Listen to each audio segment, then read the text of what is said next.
উপেন্দ্রকিশোর রায়চৌধুরীর লেখা টুনটুনি আর বেড়ালের কথা। গৃহস্থের ঘরের পেছনে বেগুন গাছ আছে। সেই বেগুন গাছের পাতা ঠোঁট দিয়ে সেলাই করে টুনটুনি পাখিটি তার বাসা বেঁধেছে। বাসার ভেতরে 3টি ছোট্ট ছোট্ট ছানা রয়েছে, খুব ছোট্ট ছানা। তারা উড়তে পারে না, চোখও মেলতে পারে না, খালি হাঁ করে আর চিচি করে। গৃহস্থের বেড়ালটা ভারী দুষ্টু, সে খালি ভাবে টুনটুনির ছানা খাবো। একদিন সে বেগুন গাছের তলায় এসে বললে, কি করছিস না টুনটুনি?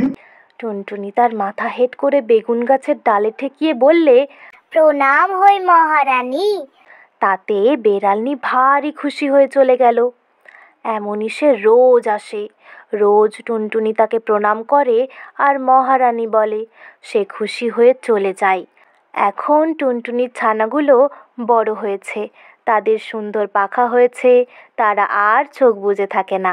তা দেখে টুনটুনি তাদের বললে, বাছা, তোরা উড়তে পারবি?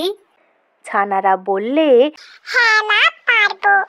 টুনটুনি বললে, তবে দেখ তো দেখি ওই তাল গাছটার ডালে গিয়ে বসতে পারিস কিনা। ছানারা তক্ষুনি উড়ে গিয়ে তাল গাছের ডালে বসলো। তা দেখে টুনটুনি হেসে বললে, এখন দুষ্টু বেড়াল আসুক দেখি।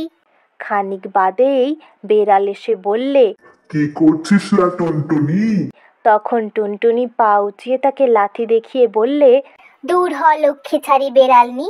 বলেই সে ফুরুত করে উড়ে পালালো। দুষ্টু বেড়াল দাঁত খিচিয়ে লাফিয়ে গাছে উঠে। টুনটুনি কেউ ধরতে পারল না, ছানাও খেতে পেল না, খালি বেগুন কাটার খোঁচা খেয়ে নাকাল হয়ে ঘরে ফিরল।